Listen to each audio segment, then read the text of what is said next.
In today's episode, we look at a crew of 4 dealers led by Yusuf Win. In a series of house raids, the crew will go from dealing to suddenly attacking their customers and those who dealt in the area to establish their turf line, where if you weren't on their patch, you gotta pay the tax. But with the attacks, people would come forward, with one victim losing an eye. The next raid in a stolen Volkswagen Golf would be their last, and it would end in murder. It would be only a matter of time before the hunt would be on for them. We look into the series of events, the police investigation and the sentences of a dealer who the prosecution called the Tony Soprano of Jarrow.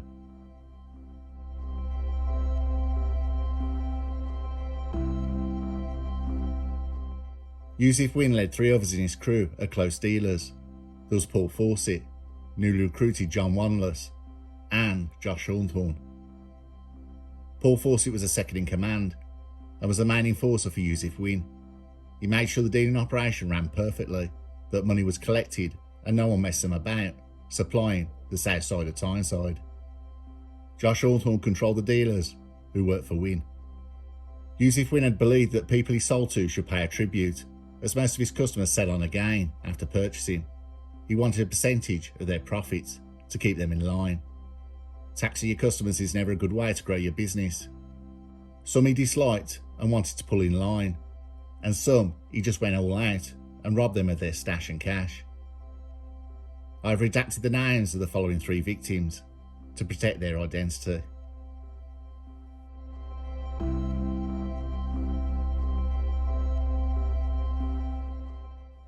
The first attack would be on the 9th of August 2023, we will call Target 1.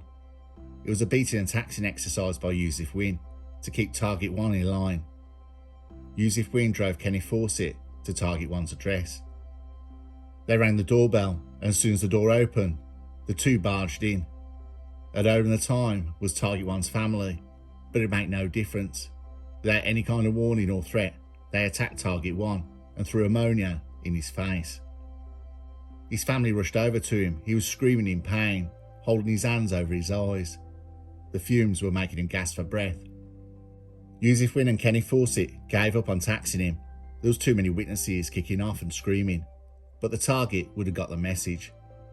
They left the house and they expected the victim Target 1 to be on his own, not to have his entire family around. Target 1 was left in pain and had burning in his eyes for over a month, but made a full recovery.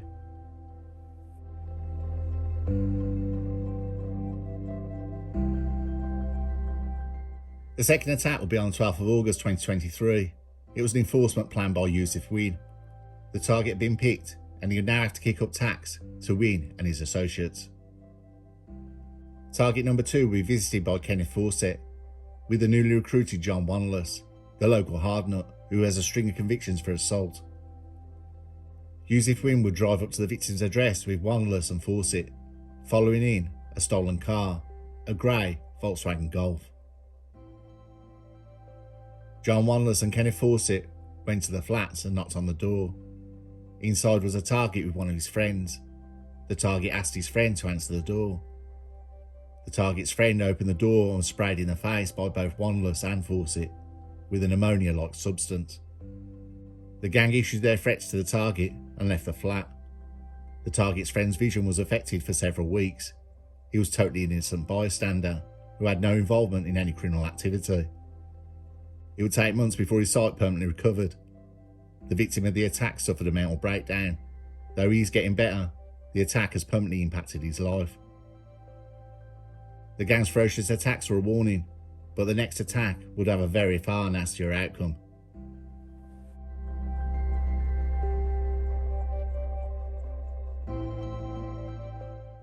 The next attack, a taxing raid, would be on the 16th of August 2023 at Jarrow, South Tyneside. Yusuf Win ordered Fawcett and Wanless to roll up their sleeves and get their hands dirty on this one. The crew would be after the target's stash. The gang pulled up at the target's house in Jarrow and quickly ran round the back of the house where they looked through the window. The target was at home recovering from a broken leg.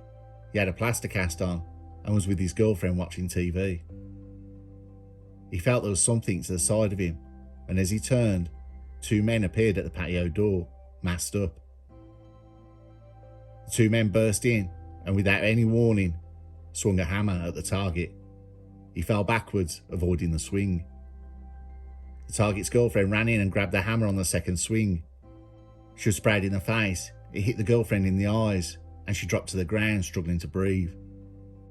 She couldn't see, and after gasping for breath, the target's girlfriend was sprayed again by the 2 masked attackers while lying on the floor. The attackers searched the house, and in the kitchen cupboard, they found a mate of Class B. The target's girlfriend suffered horrific injuries from the attack, and after several months, she had recovered some sight in her right eye, but her left eye had no vision at all. After months of painful operations with no sign of her sight being regained, her left eye had to be removed.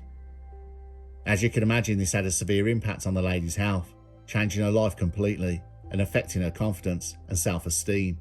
Her life was changed forever by a totally unprovoked and cowardly attack.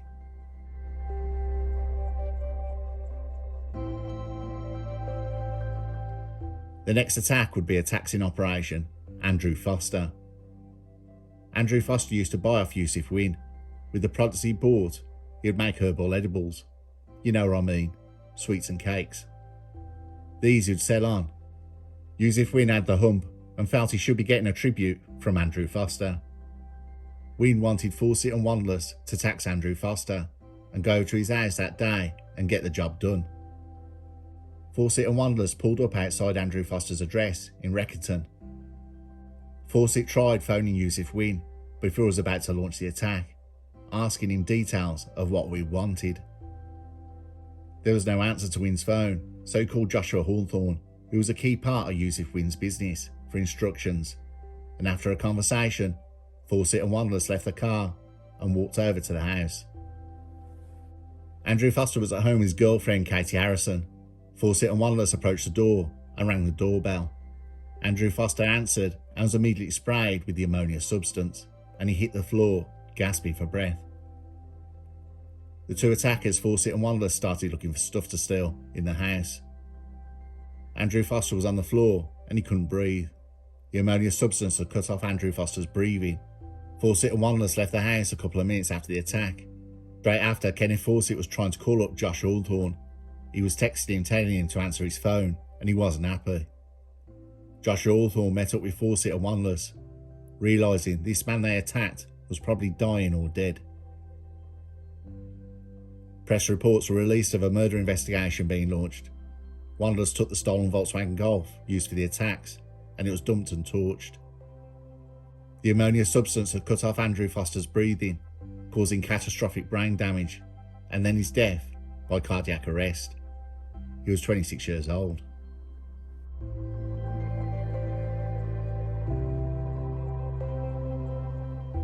An investigation into Andrew Foster's death was immediately launched by Northumbria Police, which soon led to a team of detectives to connect a series of incidents from the previous days. These are ones that have been reported to police. There had been other attacks previously in the area, but the victims were not talking. Using the same way to attack people, a basic led a trail straight to Yusuf Wynn. Police had 4 attacks with witnesses. It would not be hard to find CCTV evidence, phone GPS linking Wynn and his accomplices to the crime. Police needed the whole gang who were in the 4 attacks. The stolen grey Volkswagen Golf, which had been connected to 3 of the incidents, was later found, burnt out, on August the 22nd in Wallsend. Forensics at the murder victim Andrew Foster's house had gotten nothing in evidence, but tracking the Volkswagen Golf on CCTV had helped get the phone GPS at the attacks using the car location. It would then lead to tracing the phone of Wynn's associates and Yusuf Wynn himself.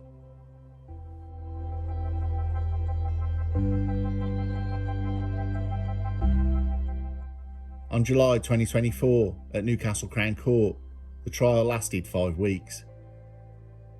The prosecution stated that Yusuf Wynn fancied himself as a Tony Soprano character, that other criminals should pay tribute to him, that the series of attacks were an enforcing measure to protect his business from side dealing and patch takeovers.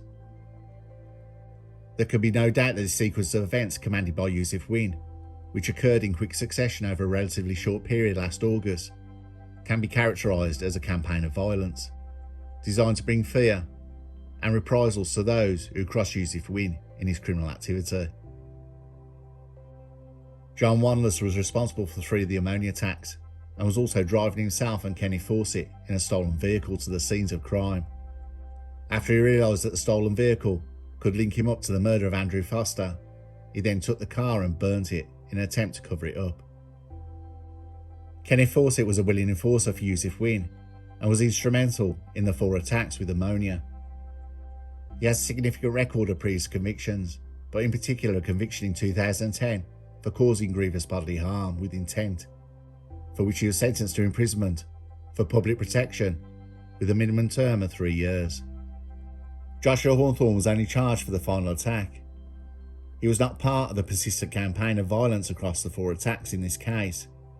He was, however, clearly instrumental in the last and most serious attack. During the 5-week trial, Andrew Foster's family had to relive the nightmare of what had happened. Wynne and his associates pleading not guilty made the family go through a trial. All 4 men were found guilty by a jury.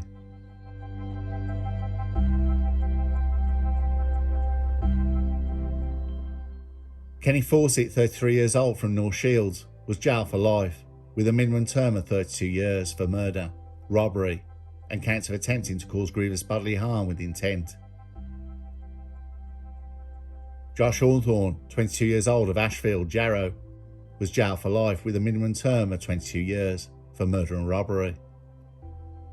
John Wanless, 33 years old, of No Fixed Abode, was jailed for life with a minimum term of 31 years for murder, robbery and causing grievous bodily harm with intent and 2 counts of attempting to cause grievous bodily harm. He previously admitted handling a stolen Volkswagen Golf and arson for destroying the car. Yusuf Wynne, 39 years old, of Jarrow, was jailed for life with a minimum term of 33 years for murder, robbery, assault, causing actual bodily harm, causing grievous bodily harm with intent, and 2 counts of attempting to cause grievous bodily harm with intent.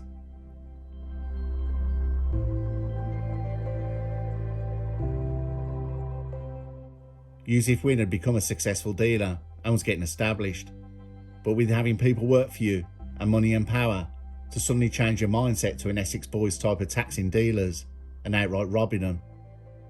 With this absurdly dangerous thought, Yusuf Wynne and his crew would go out and rob and attack, taxing dealers, causing serious injuries and murder.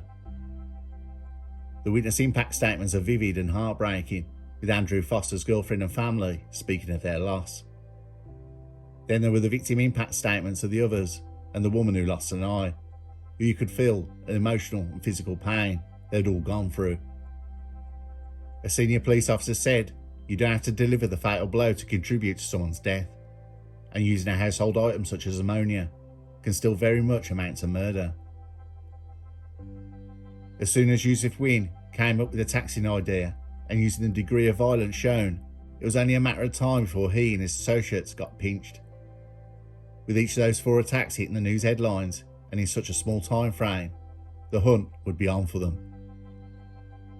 Wynne, Fawcett, Hawthorne and Wanless denied any involvement and no hint of remorse for their victims, making the family of Andrew Foster go to trial and hear and relive the events of his death.